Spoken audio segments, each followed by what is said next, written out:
What do these parrots and turtles have in common? Many of them are descendants of pets who immigrated to this urban jungle. Southern California is not their native homeland. That is their outdoor voice, by the way. They're not quiet birds, so. Ursula Heise is a professor at the UCLA Institute of the Environment and Sustainability and a bird lover. She's rescued and adopted some of these birds. They come originally from northeastern Mexico, from the state of Tamaulipas, where they are now endangered. They're not quiet at all, but it's something that you listen for, because if I didn't hear them on a daily basis, then I know something's really wrong.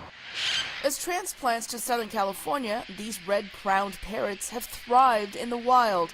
They have become such a permanent fixture here that they are recognized by the California Bird Records Committee. They've been naturalized as California citizens. Similarly, these red-eared slider turtles, originally from the central United States, have adapted and thrived. They are now found across America and around the world.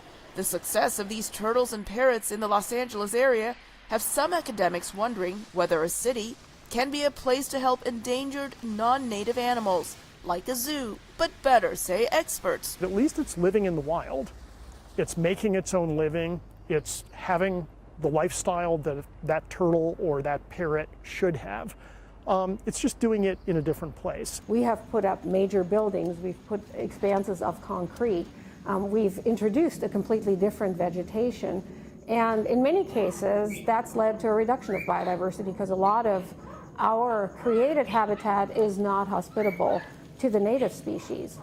But the other side of that is that we've created new ecological niches and new kinds of habitats.